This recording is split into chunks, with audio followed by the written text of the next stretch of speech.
And welcome to the CBC Alumni Focus. I am the Alumni Director, Rob Stagenborg, and very pleased to have our guest today, Cameron Poole, class of 2005. Cameron is the Director of Diversity and Inclusion at Inequity at the Clayton School District, and Cameron's doing some great things. We'll get into that in a minute, but Cam, welcome to the Alumni Focus, man. Thank you. Good to be here. Good to be here. So, like I said, you graduated in 2005. Now you're doing big things in the Clayton School District. What was it that drew you to go into education? Man, growing up, man, I really enjoyed school, and I knew, just in terms of, especially in getting in the right situation and looking at a lot of the teachers, that I had in high school, how much they enjoyed, what they did. So education was always something I'm like, you know what, it seems like something that's fulfilling, and definitely something I can see myself doing long term.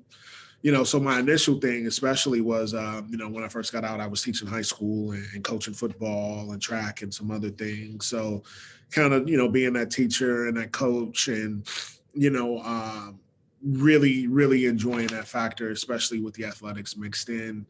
And then of course, one thing, especially as I got into the profession and started to see things on the other side and I was reflecting on my own experience, really having a teacher, that or an administrator that looked like me, that had a similar experience as me. So that was very motivating and really working to, be a change in that and kind of be an example in that and hopefully use that to spur movement, and recruitment and interest, in the profession, especially with Black males. So kind of all that compounded into one, I think is kind of, led me, where I've been so far.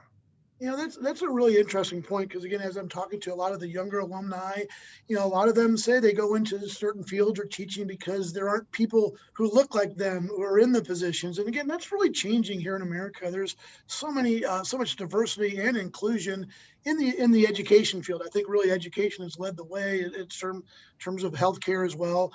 It's been very progressive as opposed to, and again, in your position, that's what you do. So you would talk about your role with Clayton and what you're doing and how you're trying to bring all that in this day and age. Again, we just had, huge news yesterday about the issue. So you're definitely dealing with some challenges, but you want to talk about your position and your role.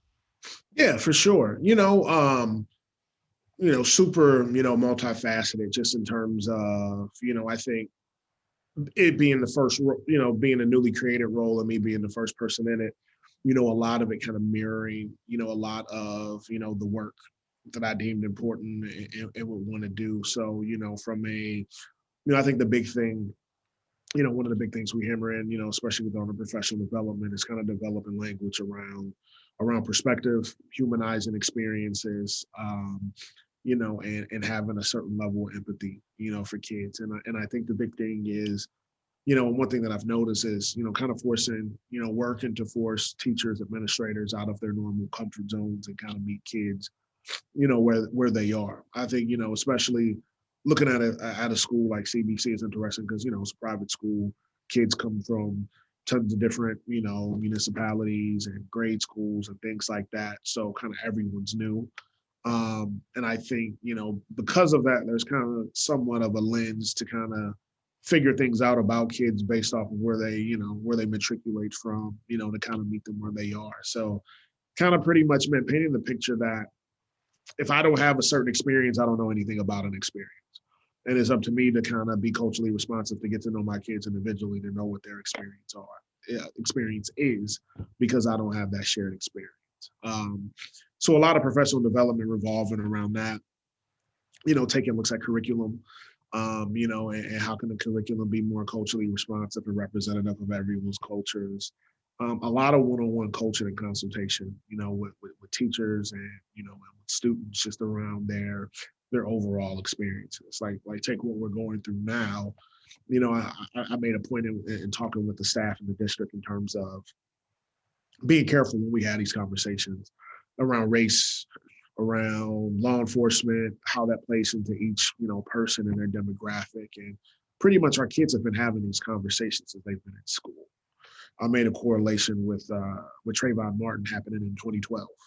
So if you got a kid who's a sophomore or junior, since they were in the first grade, these things have kind of been happening, and kind of we paint the narrative as if we're having a brand new conversation, and it may be more so brand new for us than it is for them, in that regard. So, being conscious of that. So how are we having the conversations, and are we doing more harm than good, and understanding that, and whose perspective are we asking to understand more so than someone else's perspective, and is everyone taking kind of a shared responsibility in that? So really getting people to think about that conversation, especially, just like at CBC and working in different, predominantly, white districts, chances are there might be 2 Black kids in the class, 3 Black kids in the class. So when we're having these conversations, are we acknowledging the fact that, there's already somewhat of an isolating type of feeling, and what are the comments and what are the things being said, and who's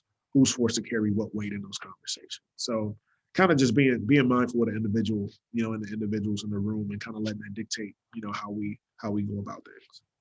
And I would imagine in your role that part of it is educating the adults, who've Yeah. been maybe, programmed or just they've been raised in one sort of way with a totally different belief system, and now that belief system's been kind of questioned, or there's been some shifting in that. And so, in dealing with your peers, I guess there's a lot there in having to be respectful of them in their positions, but also letting them understand what the real deal is. You want to talk about some of that work you've been doing? Yeah. So, man, so a lot of it, the majority has been like professional learning, with the adults, and getting people to see the difference between an opinion and a perspective. A perspective is your lived experience and the way you see things because of your lived experience. Like, I'm a Black male. I went to North County. I grew up in North County. I went to high school at CBC. I have a certain perspective. The way I view things is based off of that experience, which no one can deny. Now, I can have certain opinions, which people can question, but in terms of perspective, we can't deny someone's perspective. And I think we mix opinion and perspective together so much. And when you question someone's perspective, you question their humanity. When you question someone's opinion, you kind of question their thinking. So kind of being a difference in that. So when we're asking questions, are we questioning their opinion, or are we asking questions to get to know their perspective? So kind of really painting things, in that lens, in terms of, helping our teachers and our staff understand,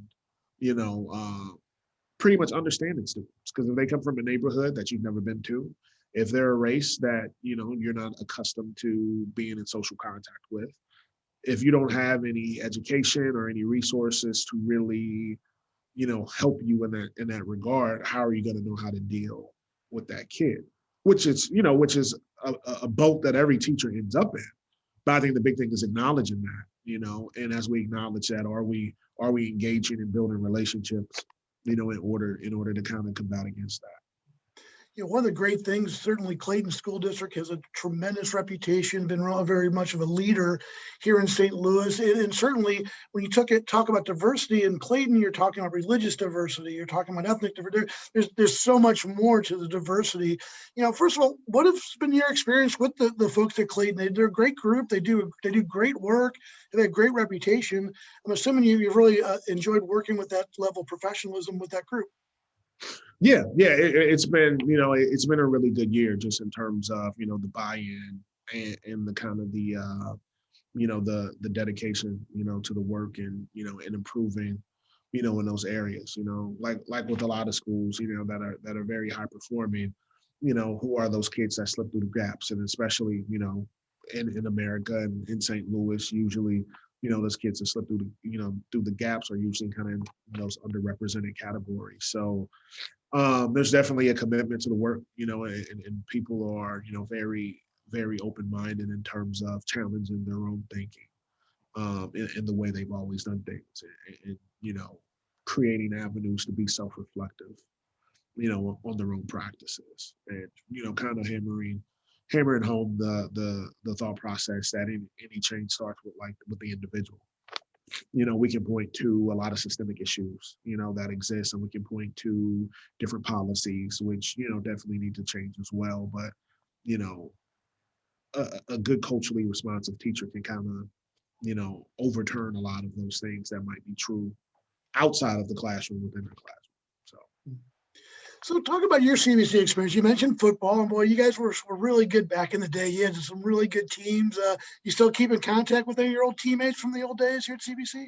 Oh yeah, all the time, reminiscing.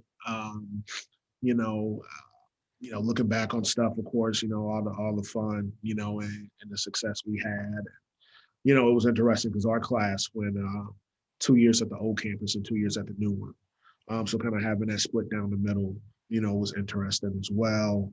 And even just talking about how the school has evolved and changed a lot. I know since, we were at the beginning of the part on the new campus, and then kind of just seeing the evolution, of the school as well. So yeah, we keep in contact often, and talk about and make the same jokes we did 20 years ago. So There you yeah. go. So, we have a lot of young African American alums that are really starting to reconnect back to the school, providing some mentorship. So, again, there's definitely some interest there. So, we appreciate, all that you guys are doing. So, but, going back to your days at CBC, who were some of your teachers that you kind of had some influence, maybe influenced you a little bit? If there were none, then just make one up.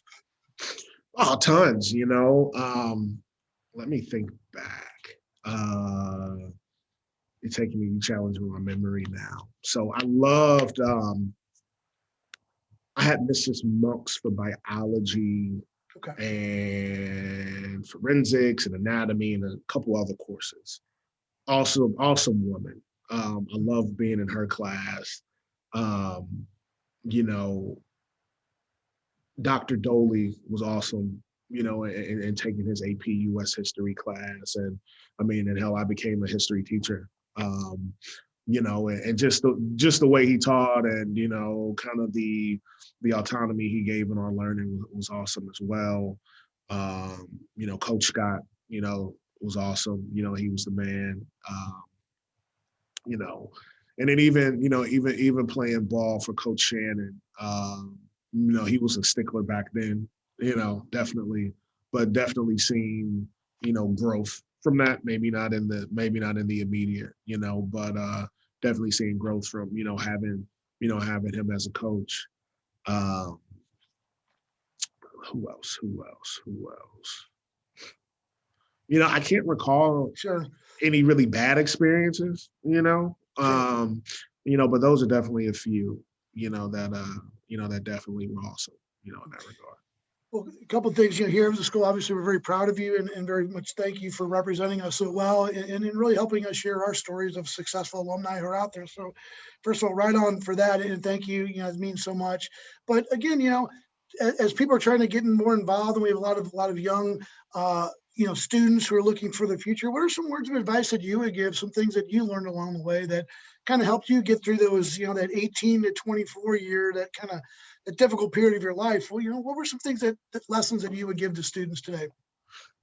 I would definitely say, especially at CBC, soak in the social experiences. I think, what CBC is able to do outside of many other schools, especially in the area, was offer kind of a heterogeneous social experience with people from all over the area, you know, um, you know, different socioeconomic levels, whether you're black or white, you kind of get a good gambit of people. And even in my experiences and being in new places and, whether it's college or career wise, people who live in, Chesterfield or U City or Town and Country or South City or, St. Charles, whatever. Like and I feel like where a lot of people kind of get stuck in a box. I feel like we kind of have, an awesome opportunity to be more well-rounded in that regard. And I can definitely say kind of soaking in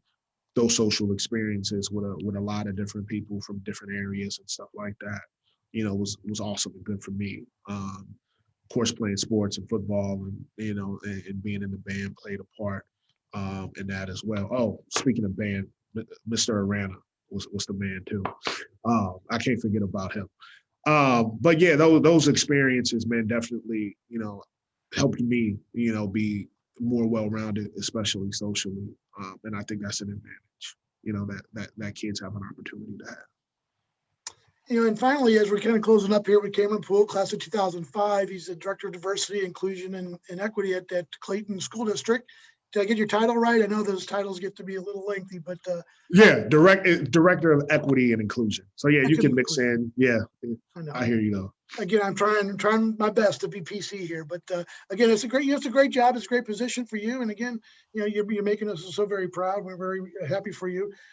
Anything else you want to tell the CBC's community? Anything that we kind of missed? I know we were going to talk about your award. You're recently named the Educator of the Year for, I'm going to get the organization incorrect. It's a public school teachers association. Again, I'm going to get the name incorrect, but again, that was a huge honor for you to get that award just recently. Yeah. It was awesome. It always feels good to be recognized for the work that you're doing. And, like I said, just always, no matter where we're at, man, having to focus on the kids. And again, I think a lot of what I've had to offer from an educational standpoint, is a lot of the foundations that I got at at CBC, especially from that social aspect and being able to connect with a lot of different kids, from a lot of different backgrounds, has definitely paid dividends. Definitely, I think that social aspect is probably one of the bigger strengths, that I can point to for that. Again, we're visiting with Cameron Poole. Cam, congratulations and good luck, man. We really wish you the best success. And again, you're making us so very proud. I know that you're working hard. So again, on behalf of the CBC community, we want to welcome you. Thank you for being here with us, and we'll catch up with you next time. I appreciate it. All right, I'm going to put you on pause for a second.